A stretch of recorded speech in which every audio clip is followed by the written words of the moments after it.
That's where I'm headed. Good morning. What day is today? May 30th? Day 60 on the PCT. Well, I had my usual poor night's sleep, but it is what it is. Today I'm headed out. Plan is to do about 20 miles and get set up maybe to get into Kennedy Meadows tomorrow or early the next day. And that's about all I got. Let's get to hiking.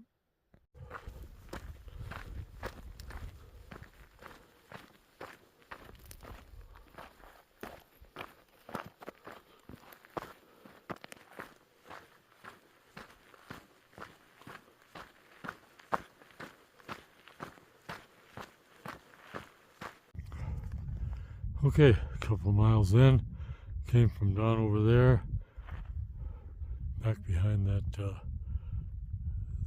hill, not the far hills, but the closer ones. Came up around here, and here we are. There's the view off toward the west, and we're heading up, looks like over that saddle there. Okay, coming over the that last saddle, and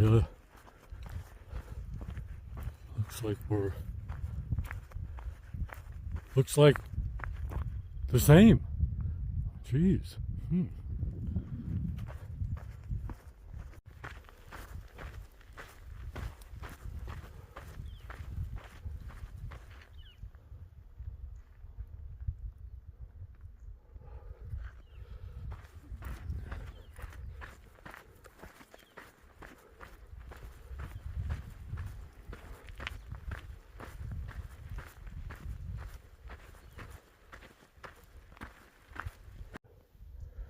Well, spots like this in the trail where, you got a ledge and it's kind of loose sand, you can easily slide down. That was what was giving me a lot of trouble with the Hoka Cliftons, which is a road shoe. Let me get through here. Anyway, they're not really designed for this kind of terrain. I was slipping and sliding in those things, and a few times I fell on ledges like this. But they were comfortable, and I have to, my feet are very finicky, and if I was able to hike long hours in them, I thought I would give them a shot, but ultimately, they didn't work out. Now I'm part of the gear changes is I've switched to the Topo Terra Ventures, which seem to be working out. Of course, they've got a lot of traction. I had some initial problems with the ball of foot pain, burning sensation in the fronts of the feet and the toes, but I loosened up the toe boxes considerably, and that seems to have corrected that problem. I'm using a heel lock lace up, so up around the ankle they're tighter, so they don't slide around on my feet. But they do have a lot of trail feel to them. There's not a lot of cushion, which so far is okay. I just wish there was a little more cushion, but on the other hand, the more cushion, the shoe is a little bit less stable. And yesterday I had an awful lot of loose rock that I was walking over, and that maybe that more cushion would have felt better on my feet, but it also would have contributed to a little bit of instability in the shoe. So I don't know. Anyway, the Topo TerraVenture has got a lot more traction on the sketchy ledges, so that's good, and they are not bugging my feet and not causing a lot of foot pain. So I brought along, just in case, I brought along the Hoka Cliftons in case the Topos didn't work out, but I think they're going to work out, and so now these Cliftons are going to get thrown in the trash next time I am able to. They were pretty shot already after a couple 100 miles of use. They're not really designed for trail use, and they get torn up pretty easily by the trail. So, yeah, along with the Topo TerraVentures, which I was able to procure pretty quickly within the week that I had off from the trail.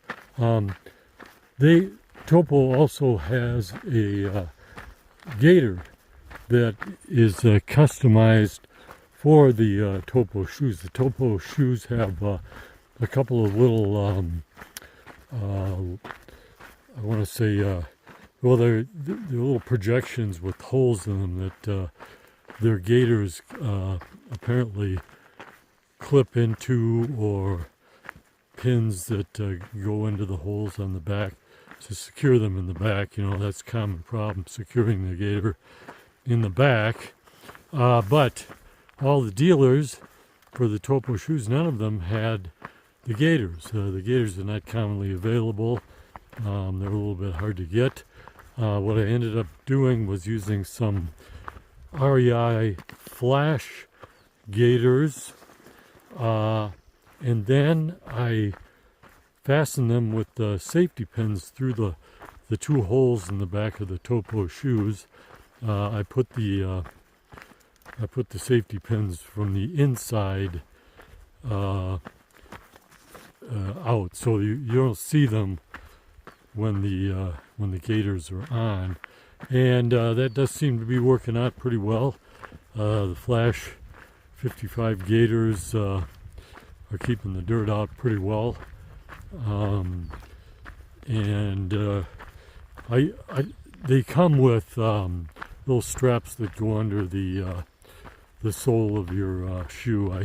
I sincerely doubt those are going to last very long on this trail, but I don't think I'll need them since I have the gaiters secured at the shoelaces near the toe and at those two holes on the back of the Topos. So so far the arrangement's working out pretty well. It's just that the gaiters are kind of permanently attached to the shoes. So far that hasn't created much of a problem. Just a little bit of well, not even really a problem when you're cleaning out the shoes and the gaiters and all that. It seems to be working all right. A little bit complicated. Maybe you got to spend a little more time with it, but it seems to be okay. Yeah, if I think about it, I'll show the setup on the gaiters maybe later tonight when I'm all finished up. Blow down! Oh, maybe these are not too bad. Better put the phone away though. Alright, a couple more blowdowns in the rearview mirror. Woohoo! Yeah, I was reading an article a while back about the plight of the Neanderthals, and the gist of the article was that maybe the Neanderthals died out because they were not collaborators like the Cro-Magnons. They were more solitary apparently, or that's what they sort of gleaned from archaeological digs, I guess. They didn't interact as much whereas the Cro-Magnons were extremely interactive and social and all that kind of stuff. And so the thinking was, well, because the Neanderthals didn't interact as much, they also didn't pick up all the little tips and tricks, you know, of surviving that Cro-Magnons shared amongst themselves. And so they weren't able to adapt. I'm just trying to relate that to my hike. I mean, I'm pretty solitary out here. I'm not really collaborating. I'm not interacting very much. And coincidentally, apparently from my sister doing the 23andMe thing, I have a higher percentage of Neanderthal gene than most of the population. So, makes you wonder a little bit. Oh, hello, squirrel. I hope I can see you on the, where are you? Oh, where are you? I can't see. Oh, there you are. Yep. Okay, have a nice day. Although, in all due fairness to myself, some of the gear changes that I made here in this last week off, I can attribute to conversations with and observations about fellow hikers. For example, these topo shoes. One fellow hiker saw me having trouble with the Cliftons on some sketchy trail, and he mentioned the topos, and he was wearing them, and he said how they were working out great for him, and so I gave those a try. And of course, some of the gear minimalization steps that I've taken were based on observations of other hikers who were kind of keeping it more simple in their gear, and just suggestions from at least one hiker about things I should get rid of, like the camp shoes and all the extra clothing I wasn't using. And so yeah, I mean, I'm hiking by myself. I'm like 99.9% of the time by myself, but I'm getting some useful interaction. Maybe I would be more useful if I had more interaction. I don't know.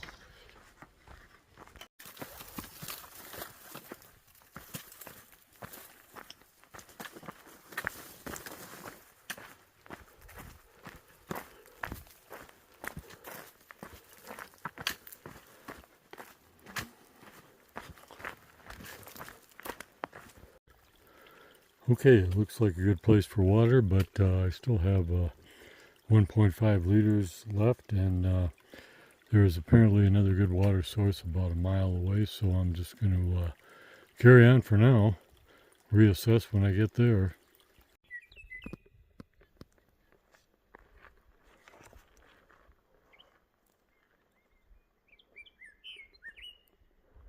Oh, there you are.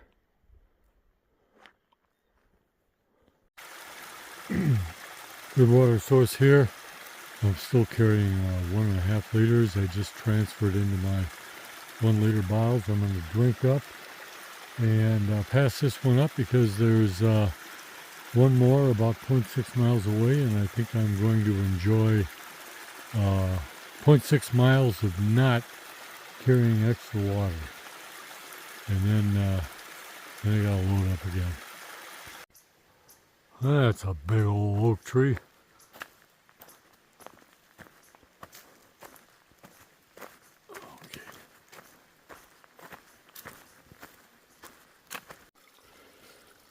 Okay, I better fill up here. It's about 11.5 miles to the next water source. So, and I'm going to be taking a break for lunch in here. So, take a couple of liters for drinking and maybe 1 more liter for lunch and whatever else, clean up a little bit.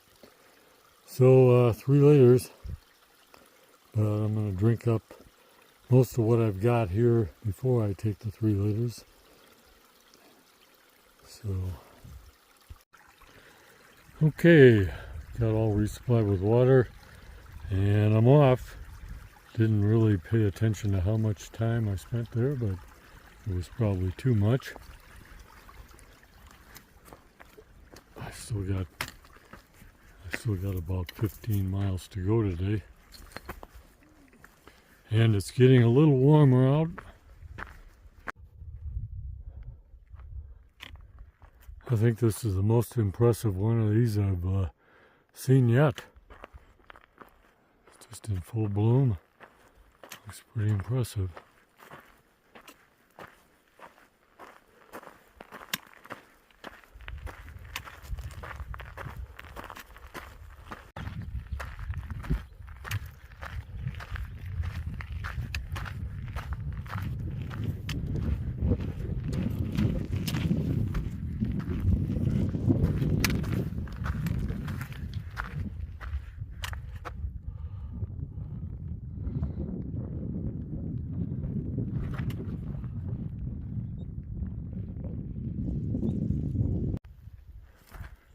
Hey, buddy.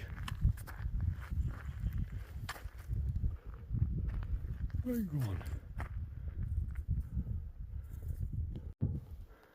going? Hard one to go over, hard one to go under. Let's see. Yeah, it was actually pretty easy. Just hang from it and swing under.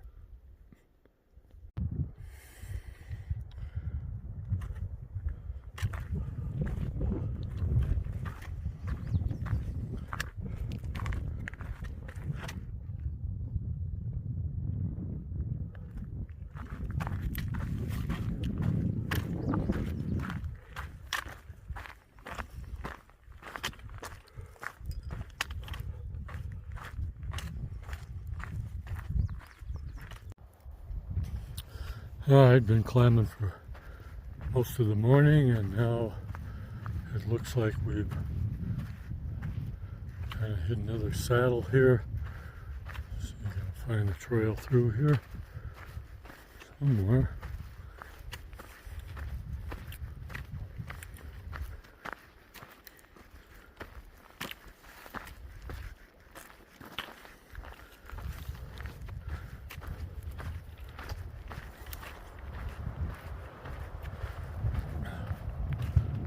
Yeah, that's the new view.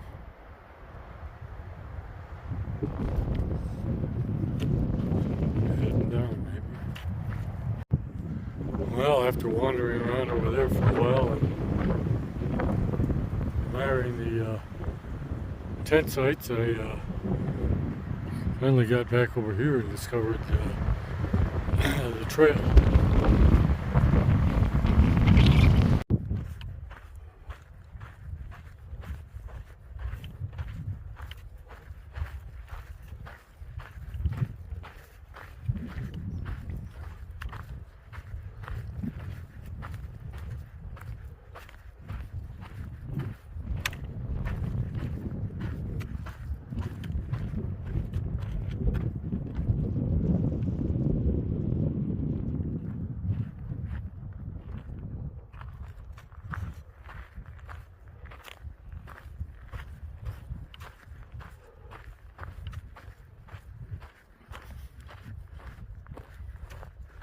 Well, a little over 10 miles in for the day.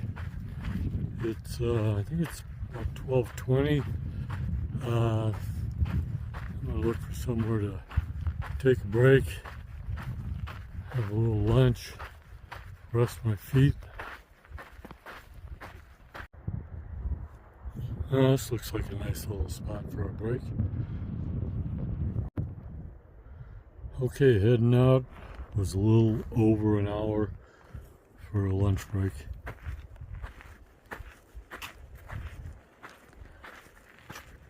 Got another almost 10 miles to go, I think. Well, I think it's too low to go under, too high to go over. I might try going down there and climbing over it. Let's see what happens. Yep, the low climb over was the ticket. And continuing on. So far, since the break, the trail's been pretty nice. Making good time.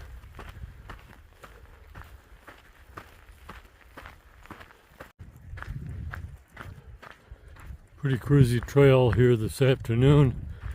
It's a nice break from all the rock slides and stuff I had yesterday and earlier today. Plus, we've got a little bit of downhill going on here. So, making some miles.